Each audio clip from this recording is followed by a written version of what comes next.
हैरानी इस बात को लेकर के है कि प्रधानमंत्री नरेंद्र मोदी मन की बात कार्यक्रम में लोगों को डिजिटल अरेस्ट और डिजिटल से होने वाले तमाम तरीकों के फ्रॉड के बारे में आगाह कर चुके हैं। टीवी, रेडियो और न्यूज़पेपर लोगों को विज्ञापन निकाल करके ऐसे गोरख धंधा करने वाले लोगों से बचने की तमाम तरीके की अपील करते हैं। लोगों से इस बात को लेकर के लगातार ये प्रयास किया जाता है कि लोग इस तरीके के आने वाले कॉल से खुद को बचा के रखें और किसी भी इस तरीके के फर्जी लिंक को क्लिक करने से बचें। लेकिन इसके बावजूद जो डिजिटल अरेस्ट करने वाले इस तरीके के गोरख धंधा करने वाले लोग हैं, वो नए नए तरीके निकाल के नए नए आयामों को गढ़ के लोगों की गाढ़ी कमाई हर रोज निकालने में कामयाब हो जा रहे हैं और लोग हाथ पर हाथ धरे डिजिटल अरेस्ट के शिकार हो रहे हैं। हमारी तहकीकात में डिजिटल अरेस्टिंग के कई नए नए केस सामने आए हैं, जिसमें नए नए तरीकों से डिजिटल डकैतों ने आम लोगों को लूटा है। कुछ केस में तो कुछ बुजुर्ग पीड़ित इतना डर गए कि बदनामी के डर से घर वालों को कुछ नहीं बताया। बैंक गए, इन साइबर फ्रॉडों को चेक से करोड़ों रुपए आरटीजीएस कर दिए।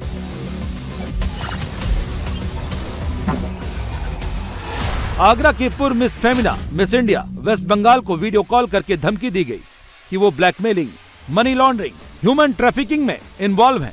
99,000 गंवा बैठी। जोधपुर के हिंदुस्तान पेट्रोलियम के मैनेजर को एंटी नेशनल एक्टिविटी के झूठे सबूत दिखाए गए। 5 दिनों तक डिजिटल अरेस्ट रखा गया। 2 करोड़ के करीब की रिटायरमेंट के बाद की पूरी पूंजी आरटीजीएस कर दी। वाराणसी के एक नेवी अफसर को पूर्व सीजीआई चंद्रचूड़ की डीपी पर फोटो लगाकर Naresh Goyal money laundering case में फंसा दिया गया और 98 लाख रुपए ट्रांसफर करा लिए। लखनऊ की एनआरआई 2 बहनों को भी जेट एयरवेज के मालिक के साथ मनी लॉन्ड्रिंग केस के झूठे सबूत दिखाकर 1 करोड़ 87 लाख ट्रांसफर करा दिए। 8 दिन तक ये दोनों बहनें डिजिटल अरेस्ट रहीं। गाजियाबाद की रिटायर्ड टीचर को फोन पर कहा कि बैंक में 3 करोड़ का घोटाला हुआ है, उसका 10% कमीशन आपको मिला है। गिरफ्तारी का वारंट है, ये डराकर उनसे 35 लाख ठग लिए गए। वो डर सा बिठा दिया उन्होंने अंदर कि पता नहीं, मतलब मैं बोलूंगी मेरे दुश्मन के साथ भी ये ना हो, क्योंकि उस टाइम पे मेरे हाथ पैर कांप रहे थे। उन्होंने साफ मना कर दिया था अपने पेरेंट्स को मत बताना, आपके पेरेंट्स को हम नुकसान पहुंचा देंगे, आपको नुकसान पहुंचा देंगे। फिर मैं बाहर गई पूछने के लिए, उन्होंने मेरे को बोला कि आप एफडी की डिटेल्स लेकर आइए। जब मैंने वो ट्रांसफर कर दिया अमाउंट, तो फैमिली को लेके क्या धमकी थी वो समझ आता है, कैसे डरा रहे थे मम्मी पापा की? ये कि वो भी केस में इन्वॉल्व हो जाएंगे, हम मानेंगे पूरी फैमिली इन्वॉल्व है सब में। दरअसल डिजिटल डकैत सब कुछ ऐसा कर देते हैं कि सीधा साधा आदमी बदनामी के डर से हथियार डाल देता है। नकली थाना, नकली पुलिस, लेकिन खौफ असली। नकली कोर्ट, नकली जज, लेकिन दहशत असली। नकली केस, नकली पेपर, लेकिन धमकी असली। नकली जुर्माना, नकली वारंट, लेकिन डकैती असली। सीबीआई हमारे जो चीफ हैं वो ही आपको परमिट कर सकते हैं। तो सीबीआई चीफ बन के वो दूसरा व्यक्ति दोबारा से व्हाट्सएप पर आया।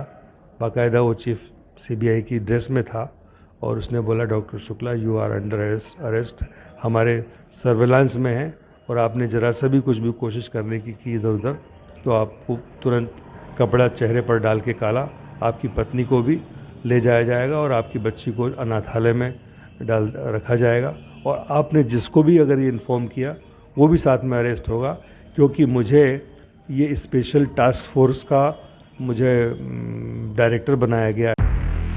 साइबर क्राइम किस कदर सरकार और सिस्टम के लिए नंबर 1 चुनौती बन गया है, इन आंकड़ों को देख लीजिए। 2019 में साइबर क्राइम की 36,049 शिकायतें दर्ज हुई। 2020 के कोरोना काल में इसमें 10 गुना इजाफा हुआ। 2020 में साइबर क्राइम की 2,57,000 शिकायतें रजिस्टर हुई। 2021 में साइबर क्राइम की 4,52,000 शिकायतें दर्ज हुई।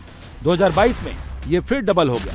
2022 में 9,66,000 शिकायतें रजिस्टर की गईं। 2023 में पूरे हिंदुस्तान में साइबर अपराध की 15,60,000 शिकायतें दर्ज हुई। 2024 में जनवरी से अप्रैल तक की 7,40,000 साइबर अपराध की शिकायतें मिली।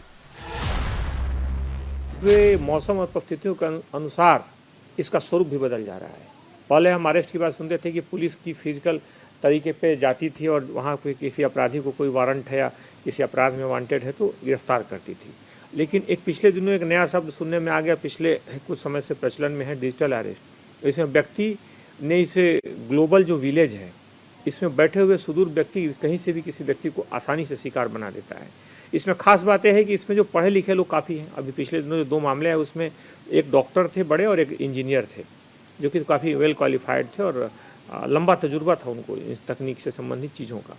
इसलिए यह परिस्थिति ध्यान रखना चाहिए कि इस तरह के जो मामले आते हैं उसमें अपराधी पहले तो व्यक्ति को कुछ थोड़ा बहुत ऐसा ऑफर देते हैं कि व्यक्ति उसके थोड़ा बहुत आकर्षण में आ जाता है, उसके लोभ में आ जाता है, और दूसरा फिर भ्रम और भय पैदा कर देते हैं जिसके कारण उस परिस्थिति से वो बाहर नहीं निकल पाता। हम तहकीकात में डिजिटल डकैती के चुनौतियों को इसलिए दिखा रहे हैं ताकि आप सतर्क रहिए, अलर्ट रहिए और अपनी गाढ़ी कमाई को लुटने से बचाइए। इतना जान लीजिए, अगर आप कोई भी अनजान कॉल उठा लेते हैं तो लूट जाएगी कमाई।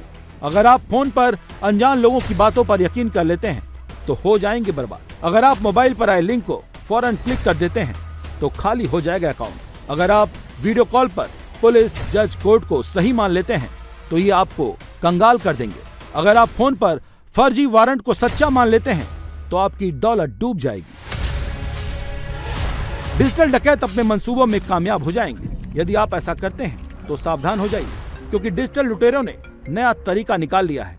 आपको आगाह करने के लिए, आपकी गाढ़ी कमाई बचाने के लिए डिजिटल डकैती पर हमने नए केसेस की तहकीकात की, क्योंकि अगर आप सावधान नहीं रहेंगे तो डिजिटल डकैत अपने मंसूबों में कामयाब हो जाएंगे। ये डिजिटल डकैत आपकी दौलत पर हाथ साफ कर जाएंगे।